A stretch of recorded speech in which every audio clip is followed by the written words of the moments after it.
Bismillahirrahmanirrahim. Allahumma salli ala Sayyidina Muhammad al-Fatihi lima ughliq wal khatimi lima sabaq nasir al-haqq bil haqq wal hadi ila siratikal mustaqim wa ala alihi wa sahbihi haqqa qadrihi wa miqdarihi al-azim.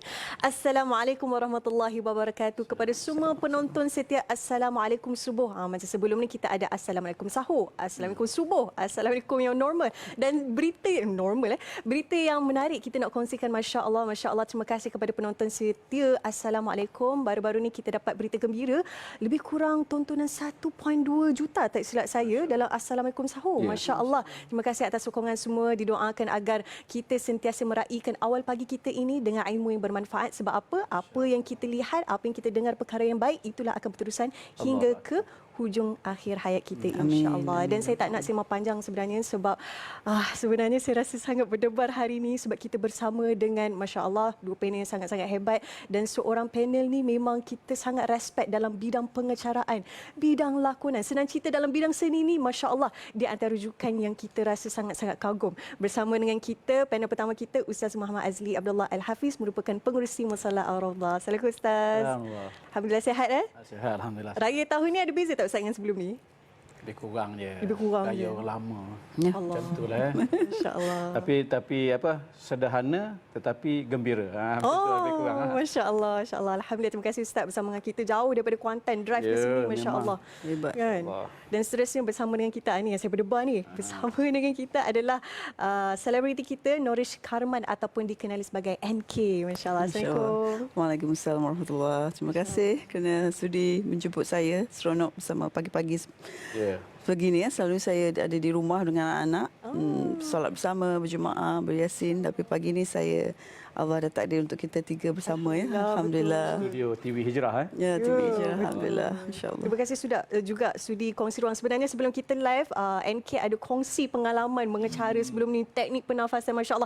Pengalaman yang sangat-sangat hebat yang kita nak tahu lebih lanjut, insya-Allah, sebentar lagi. Dan tajuk kita hari ini yang menariknya adalah berkaitan dengan hijrah dan harapan. Masya-Allah. Ramai kita tengok kan Ustaz, ramai di kalangan influencer, rakan selebriti yang sebelum ni mungkin tak pernah mengenali Islam, tiba-tiba masya-Allah dah kenal Islam dan terus pergi umrah. Ramai sangat Ustaz, alhamdulillah. Jadi walaupun ramai yang berhijrah, tapi ini key point dia Ustaz. Kita nak tahu macam mana nak istiqamah. Sebab hijrah tu mudah, nak buat perubahan tu mudah. Tapi istiqamah tu, Allahu Akbar, tak payah cakap hijrah yang biasa. Kadang-kadang daripada bulan Ramadan transition kepada hari raya, kita nak istiqamah tu. Macam mana tu Ustaz? Bismillahirrahmanirrahim. Assalamualaikum warahmatullahi wabarakatuh.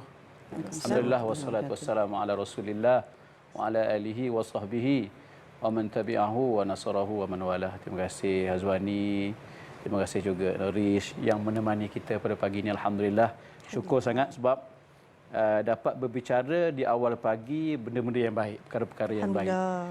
Pagi ini pula kita nak sembang pasal hijrah dan juga harapan. Kita baru berhijrah daripada Ramadan kepada Syawal. Walaupun kita nampak kita meninggalkan satu bulan yang sangat mulia, sangat suci, sangat kita kata memberi impak yang baik bagi diri kita, tapi sebenarnya hijrah tu tetap, walaupun kita berubah kepada satu bulan yang kita rasa macam kurang mulia lah kot pada pandangan kita daripada Ramadan, tapi sebenarnya pergerakan kita daripada Ramadan ke Syawal itu pun dah satu kemuliaan. Sebab kita baru saja melepasi satu episod perjuangan yang sangat besar dalam hidup kita. Kita masuk bulan Syawal, kita dah berjaya, kita dah berlatih begitu bagai nak gerak pada bulan Ramadan. Sekarang mana kita dengan bangganya masuk fasa baru dalam kehidupan kita. Dan begitu seterusnya hidup kita. Jadi dalam berbincang berkenaan dengan hijrah, tentu sekali dia ada satu, kita kata batang tubuh yang menjadi ikon kita, sentiasa menjadi rujukan kita, iaitu Rasulullah. Laqad kana lakum fi Rasulillahi uswatun hasanah. Sungguh pada diri Rasulullah itu ada satu suri teladan yang sangat baik, sangat bagus untuk kita contohi. Ketika Rasulullah hijrah, ada beberapa poin yang kita rasa bagi mereka yang nak berhijrah ataupun yang sedang dalam proses hijrah dan tengah maintain ni, tengah istiqamah nak hijrah ni, kita kena ambil beberapa perkara penting yang rasa saya kalau kita ketepikan poin-poin ini, kita akan rugi dalam hijrah kita. Kalau kita gunakan kaedah hari ini 4W 1H, one wife, one husband. Allahu Dia Akbar. orang buat gitulah. Allahu Akbar. Kadar tu je bukan, tapi tak ada kaitan dengan apa-apa ni. Cuma dia orang mudahkan ingat. Okey. 4W ni apa dia? Pertama sekali who. Siapa yang sepatutnya menjadi peneman kita bila kita hijrah? Rasulullah dia ada seorang best friend, closest friend, iaitu Sayyidina Abu Bakar As-Siddiq. Orang yang penyimpan rahsia, orang yang sangat setia, orang yang sentiasa menyokong apa saja Rasulullah buat. Inilah penemannya yang dipilih Allah SWT. Ketika Sayyidina Abu Bakar tanya, "Ya Rasulullah, adakah aku yang dipilih?" Rasulullah kata, "Ya, kamu dipilih." Allah. Jadi peneman mesti ada. Setiap kali kita nak hijrah, kita nak ubah diri kita, mesti ada orang yang menyokong, peneman yang sokong kita setiap masa. Itu satu. Keduanya, why? Kenapa kita nak hijrah? Kalau Rasulullah nak hijrah kerana ada satu prospek baru, ada market baru yang memang dah ready, ada followers yang memang dah standby bila-bila masa untuk follow, untuk ikut apa saja yang kita buat, iaitu orang Madinah zaman Nabi dulu. Orang Madinah dah, walaupun tak kenal Nabi, dia dah bersedia untuk menerima Nabi seadanya, walaupun rupa tak kenal. Sehingga kan ketika Nabi sampai dengan Sayyidina Abu Bakar ke kota Madinah tu, mereka confused. Yang mana satu Rasulullah, Sayyidina Abu Bakar. Lalu mereka layan peringkat awalnya Sayyidina Abu Bakar kerana mereka menyangka Sayyidina Abu Bakar itu adalah Rasulullah. Sebab orangnya kacak, orangnya kemas, penampilan dia menarik. Yang mereka duduk layan, sedangkan Rasulullah duduk dulu. Dan bila matahari tu makin panas, terkena pada wajah Nabi kepanasan tu, lalu Sayyidina Abu Bakar pun tutup wajah Nabi dengan ridak. Barulah mereka berkata, oh rupanya yang duduk rehat tu ialah Rasulullah. Yang mereka tak kenal, tapi mereka boleh terima Nabi seadanya. Maknanya Nabi punya hijrah tu kenapa? Kerana ada satu, kita kata, tempat baru yang menerima Islam dengan sebaik mungkin, walaupun tak kenal Nabi, maka kena pergi ke sana. Jadi kita ni, kenapa kita nak hijrah? Kerana kita nak cari satu tempat baru yang boleh mengubah hidup kita, yang kita rasa di situlah kita dapat redha, dapat rahmat daripada Allah SWT, kita nak ubah diri kita. Itu why. Yang ketiganya, what? Apa strategi kita nak hijrah ni? Kalau Nabi menggunakan strategi, jalan yang Nabi pilih, jalan ke selatan dulu, kemudian lalu pesisiran pantai. Lalu sampailah Nabi dengan selamat ke kota Makkah, ke kota Madinah pada ketika itu. Kita jalan apa yang kita pilih? Kalau kita rasa nak selamat sepanjang perjalanan kita hijrah ni, maka kita kena ambil contoh pada Nabi ni. Maknanya kita kena ada orang yang sentiasa tadi yang mendukung kita. Yang keduanya, sepanjang perjalanan siapa yang escort kita? Oh, okay.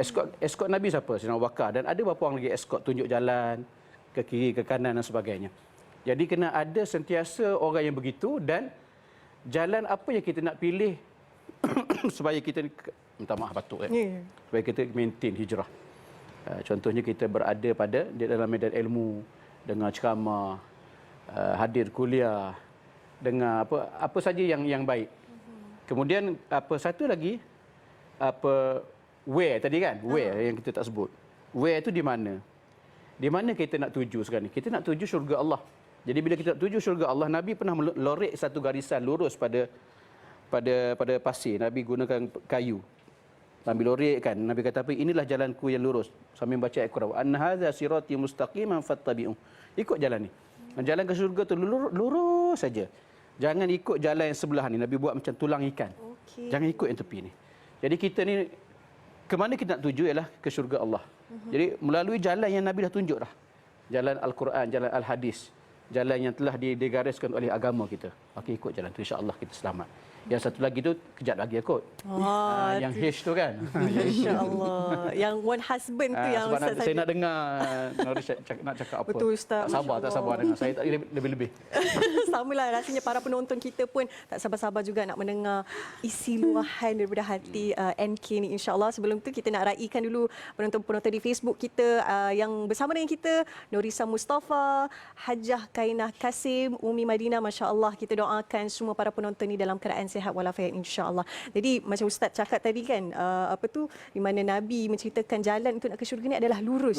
Tapi Ustaz NK, nak jalan ke syurga tu, masya-Allah, kita tahu jalan lurus tapi kadang-kadang ke sini. Tapi yang ke tepi tulang ikan tu ganggu banyak. Ya Ustaz, sebab apa? Kadang-kadang ialah dalam NK dalam industri seni pastinya berjumpa dengan macam-macam orang, pelbagai ujian, pelbagai cabaran. Jadi mungkin NK sebagai seorang selebriti yang dah bergiat lama dalam industri seni, yang dah tahu segala lubuk-lubuk dalam industri seni ni, nak kongsikan pengalaman macam mana dapat mengekalkan penghijrahan tu. Tak kala bukan mudah sebenarnya bila seorang industri seni nak mengekalkan penghijrahan tu. Assalamualaikum pada semua. Assalamualaikum. Assalamualaikum Muhammad. Apa yang tadi Ustaz sentuh semua saya setuju. Setuju. Bukan sekadar ianya daripada Rasulullah SAW. Maksudnya tu memang terkenalah dengan setiap orang yang nak berhijrah. Betul. Tak kisah dari hijrah apa bentuk pun. Mungkin hijrah daripada tempat kerja yang satu ke tempat company yang berbeza, atau berhijrah seperti saya daripada tidak pernah berhijab dulu dan saya berhijab. Sebenarnya istiqamah tu adalah satu formula yang sangat luar biasa dan sangat penting. Kita fikir istiqamah tu hanya maintaining the hijab, tetapi sebenarnya maintaining your willpower. So willpower kita ni datang daripada sekeliling kita. Macam Ustaz cakap tadi, siapa kita pilih untuk berkawan. Kita kena ada sekufu. Macam baru-baru ni saya ada baca juga bahawa bila kita nak bernikah juga kita kena cari sekufu kita. Sekufu tu satu perkataan yang mungkin ramai orang kita tidak faham. Dia ingat sekufu tu mungkin kalau kaya dengan kaya sahaja. Tetapi sebenarnya dia luar konteks tu sebenarnya. Dia sangat luar biasa dan besar. Kalau kita rajin mentelaah perkataan sekufu tu, kan kita akan faham apa sebenarnya dapatnya. So istiqamah pada saya yang setelah saya lalui, pertama ramai masih lagi bila berjumpa dengan saya di luar, Nourish dah berhijab, Nourish dah berhijrah. Mereka tidak tahu sebenarnya dah lebih dari 7 tahun. 7 tahun InsyaAllah. Kerana Seronok lah berada ni. sekarang saya marah pada diri saya, kenapa tidak lama lagi dulu. Kenapa lambat sangat ambil Lambat keputusan? sangat. Saya kadang menangis sebab tu. Saya sedih sebab pertama saya sebagai anak perempuan. Bila kita kata kita sayang daddy kita, bapa kita, abi kita, walid kita, tetapi kita tidak berhijab. Sebenarnya bila kita sayang bapa kita tu, selain bila kita sayang Allah, dan memanglah wajib kita sayang pada pencipta kita.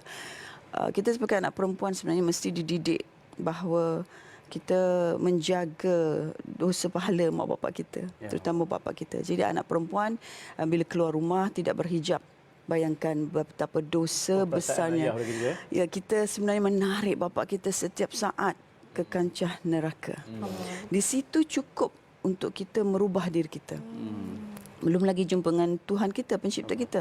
Hari-hari kita menghadap bapa kita, tapi kita cinta sayang bapa kita, tapi kita tidak mampu untuk melakukan sedikit saja pengorbanan tu. Bapa saya Ustaz Haji Karman. Oh, tapi sabar ayah Bapa saya sampai ke hari ini sabarnya bapa aku, dan bapa saya dah arwah 11 Julai tahun lalu. Kehilangan sangat besar pada saya sebab sempat dia lihat hijrah tu. Sempat. Alhamdulillah. Dan dia tidak pernah memaksa, jangan keluar rumah kalau tak begini. Tidak, dia membuat sentuhan seperti mana Rasulullah menyentuh orang-orang yang mula mengenal Islam dengan bercakap baik, dengan berbudi bahasa, tidak pernah dengan kekerasan. Jadi saya dibesarkan sedar sendiri bahawa ini tanggungjawab kita. Dan selain dari kita mencari sekufu kita, macam saya pastikan saya tidak announce. Sebab apa? Saya takut ujian. Jadi saya pilih untuk tidak announce. Itu antara aku dan Tuhan. Banyak dosa-dosa lain kita tutup. Tapi konon-konon bila kita nak berhijrah, kita konon announce. Di situ Allah akan hantar berduyung-duyung ujian. Di situlah kita akan mula bergetar, mulalah fikir, ya ke aku nak buat macam ni? Belum bersedia lah. Boleh ke hidup baru ni? Lepas tu bila ditanya kenapa buka hijab, baru datang seru. Sebenarnya seru tu ada dalam diri kita. Bila kita tahu tadi tanggungjawab kita pada Allah, tanggungjawab kita pada bapa kita, tanggungjawab kita bahawa kita ni sebenarnya kena sedarkan diri. Jangan tunggu dah pakai. Sebenarnya pakaian ni seperti solat juga. Bangunlah solat, sehingga menjadikan solat tu sesuatu yang pemakanan kita seharian. Tak makan rasa macam tak best kan. Ada orang tak dapat kok sehari, dia rasa bergetar. Dia dapat nasi, dia menggigil. Lakukan macam tu jugalah pada kita punya berhijab. Selain daripada solat kita kan. Saya tidak sebenarnya begitu gemar untuk bercakap dari konteks begini. Yang tiba oh Nurishka dah macam ustazah pula. Adalah mulut-mulut cakap macam tu. Tapi saya senyum sebab apa? Itu dugaan. Hari ini saya dengan Ustaz dan Najwani. Sehari ini kita ada di sini. Semua aturan Allah. Nothing is coincidence kan. Jadi saya pegang bahawa bila ada yang bercakap baik, Masya Allah saya tunduk. Jangan cakap banyak sangat, saya takut ujian. Bila yang bercakap tidak baik, terima kasih kerana tegur saya. Jadi kita tidak perlu marah, tidak perlu rasa, alamak dia sindir aku. Kenapa nak sindir aku? Aku ni sedang berhijrah. Kau tak boleh ke nak sokong aku? Bukan macam tu. Sebenarnya bila kita melalui sesuatu penghijrahan, perjalanan, pasti kita akan diuji macam the warriors, kan? So like a sports. Betul. So kita akan diuji. So senyum je, minta tolong orang keliling. Di sinilah kita kena pilih. Kita nak kawan dengan ustaz macam Ustaz Azri. Sebab apa? Saya tahu Ustaz Azri akan ingatkan saya benda-benda yang saya mungkin terlupa, teralpa. Di situ kita kena pilih circle kita. Ya Allah. Kalau kita masih circle yang sama, kita jangan salahkan mereka. Sebab mereka akan kata, ya ke Azwani? You sure you ready? But you know it's okay. Kita buat je. Kalau kita buka pun biarlah orang nak kutuk. Kau belum sempat, kau belum sampai masa kan. Ayat-ayat dia memang macam tu. So kalau kita kawan dengan orang yang buat aiskrim, dia akan ajar kita macam mana buat aiskrim. Kalau kita kawan dengan orang yang buat baju, dia akan didik kita macam mana nak buat baju design. So kita kena pilih lah yang macam mana untuk jadikan kita. So mungkin kita akan cakap lebih lah lepas ni kan. Dah banyak sangat keluar. Ustaz pun tadi ada rahsia kan. Saya pun nak simpan lah rahsia. InsyaAllah Belum lagi kan? belum lagi. InsyaAllah kita akan sambung. Ni baru sikit ni. Kita dua ustaz pun dah terpegun dah. Masya Allah ilmu dikongsi dengan MK. Banyak lagi yang nak dikongsikan. Tapi kita nak berehat dulu. Kita jumpa selepas ini insyaAllah.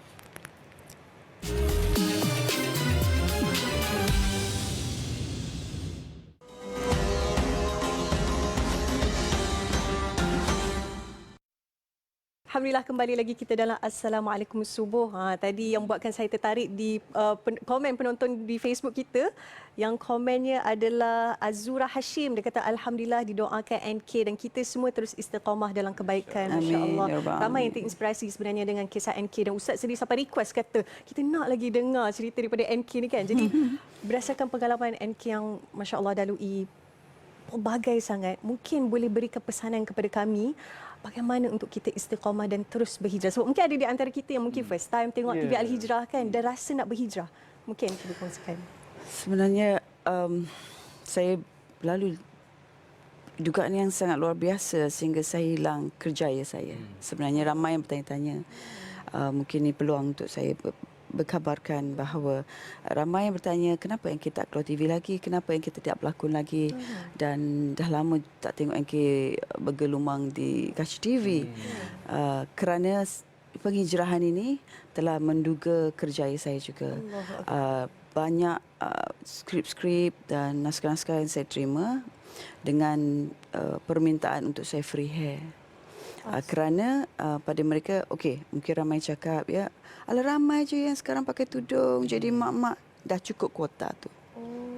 Mungkin juga mereka melihat yang menjadi mak-mak tu itu had mereka yang dia boleh buat. Jadi setiap career tu dia ada peningkatan. Jadi mereka melihat bahawa saya boleh ditingkatkan dari segi naskah tu kalau watak tu boleh diluaskan bila saya melakonkannya. Tetapi bila berhijab ni dia terbatas. Jadi mereka ada minta ala NK tak apalah bila time shooting you pakai you free hair. Habis shooting pakai balik. Allah faham. So dia pun ada dia punya Quran version dia sendiri. Saya hanya senyum, saya bilang maaf, saya ni memang penakut. Saya takut dalam kubur nanti ataupun kalaupun di dunia diuji anak saya kena. Di situ saya rasa saya tak mampu nak buat. Memang saya tidak perlu takut tentang cemuhan orang atau netizen sebab itu hanyalah side publicity untuk artis. Bila kita dikutuk ke apa, kita itu publicity. Tetapi saya lebih pentingkan apa pendapat anak-anak saya. Saya satu tahap tu bila dah dekat 5-6 tahun tak dapat syuting, saya income memang berbeza walaupun kita buat catering tapi beza sangat income dia. So kita bawalah mengajukan, saya ibu tunggal kepada 8 orang anak. Saya selalu bawa anak-anak keliling. ni nak bincang tentang topik ni. So sekarang ni tengok bunda, akaun makin kering. Nampak tak bunda keluar pergi syuting? Tak kan? Ya. Jadi macam mana kita nak buat ni? Apa yang harus buat? Kenapa you tak syuting? Dia cakap, masih lagi dapat offer yang minta saya free hair. Saya cakap, okey, semua diam. So kita bagi kertas pada semua. Do you think bunda patut free hair? Atau apa pendapat you? So semua tulis. So kita pick up satu-satu. Semua kata no, tidak boleh lepaskan hijab. Anak-anak semua menghalang saya daripada membuka hijab. Bagus. Sokongan padu. So anak-anak kata, tak apalah bunda, kan you yang didik kami. Nanti Allah bagi je lah rezeki tu. Sikit tak apalah kita kongsi, banyak pun kita kongsi. So semua tak boleh buka. Stick to your decision. Kerana inilah perjalanan you. Dah, kita jadi anak-anak kita pula jadi mak dan bapa kita. So saya ada 3 orang perempuan, 5 anak lelaki. Tapi 4 kandungan saya, dari 4 adalah anak homeless. Mak dia di penjara, bapa dah tak ada, mungkin meninggal, abandon. Saya tak ada track record on dia. Jadi 4, 8 orang anak semua tidak setuju.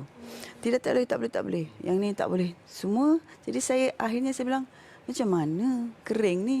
Tak apalah, kita carilah jalan lain. Meniaga tepi jalan, buka table, meniaga nasi, mulai apa yang boleh. Jadi begitulah kehidupan saya sekarang. Apa yang seadanya. Kalau ada catering kita buat. Kalau ada ruang tapak di luar, kita meniaga. So bersama-sama anak lah kita buat macam tu. So kalau nak cakap istiqamah, itulah perjalanan istiqamah. Walaupun perit, walaupun kita kata kita di lower kelaskannya, tetapi saya rasa di mata Allah saya sangat diberi prihatin. Jadi itu yang saya cari. Nak sekarang lagi dah ibu bapa dah tak ada. Siapa lagi saya nak minta pandang saya? Pandang saya, terima saya, Allah sajalah. Suami pun tak ada. Jadi ke mana saya nak pergi? Memang Allah kata, inilah jalan kau. Hanya pada aku. Jadi dari sini, kenapa Allah 12 tahun bagi saya jadi bertunggal kepada 4 orang anak? Kenapa tidak bagi saya suami, Ustaz? Kenapa tak bagi saya income yang luar biasa? Kenapa dia bagi saya 4 orang anak lagi? Tak cukup ke saya melalui 4 tu? Tapi dia saja tahu. Jadi saya tidak soal banyak. Saya hanya buat sahaja. Bila tidak soal banyak, buat sahaja, kita sampailah perasaan keredaan tu. Reda ni banyak orang cakap, saya reda lah, kau reda lah, kau kahwin dengan dia ni, aku reda lah, kau buat kerja ni. Tetapi sekejap lagi bising. Tidak boleh reda tu maksudnya tu tak boleh buka mulut lah. Dia kena teruskan sajalah. Senyum. Lepas tu orang tak suka pun senyum. Orang suka kita minta tolong doa. Sesana sini kita minta orang tolong doa. Itu saja. Itu sebenarnya yang saya dapat yang perjalanan hidup saya ni. Tapi masih lagi saya minta pada Allah dan minta permintaan tu sampailah ke saya hari ni. Iaitu hari ni yang saya dipilih untuk announce. Sebab apa? Solid foundation. Bila kita buat penghijrahan tu kena cari solid foundation tu. Jangan bercakap sebelum you sure your groundworks. So my groundwork, alhamdulillah, settle. Sekarang nak membina ceiling, membina rooftop. Alhamdulillah. Okay, selesai. InsyaAllah. Sebab bila jumpa dengan Hazwani, saya tahu siapa you. Jadi saya pun tahu perjalanan you. Alhamdulillah Allah bagi. Ustaz Azli daripada first time message saya membaca, saya seronok sangat. Jadi dapat berjumpa. Inilah semua yang Allah atur. Inilah dia namanya istiqamah perjalanan disesuaikan dengan sekufu. Mungkin saya hanya berkongsi pengalaman saya. Saya tak pandai, banyak lagi nak belajar. Sebenarnya saya pegang pada konsep proses pembelajaran tidak pernah berhenti. Jika kita pegang pada itu, kita akan tahu senantiasa kita baby kepada sesuatu. Tidak pernah kita lebih pandai dari siapa-siapa pun. Betul. Dan ilmu yang paling berharga sebenarnya adalah pengalaman kan Ustaz. Itu yang membuatkan NK yang sekarang ni yang seperti kita lihat. Dan Masya Allah NK dan juga Ustaz, viewers kita di Facebook makin meningkat. Masya Allah. Maknanya mereka sangat-sangat. Mungkin diorang pun boleh relate dengan kita. Terkejut. Ini rindu kan mengubat rindu. Siapa makcik ni? Masya Allah. Ni nampak muda. Kalau duduk letak sebelah ni nampak macam saya lagi kakak daripada NK. Masya Allah. Muda. Jadi Ustaz sebagai pengakhir kita, mungkin Ustaz boleh kaitkan sikit berkaitan dengan yang tertinggal yang satu ini dengan perkembangan terkini berkaitan dengan Baik. Nabi SAW ketika berada di kota Madinah, bagaimana Nabi nak maintain, nak sustain punya hijrah tu.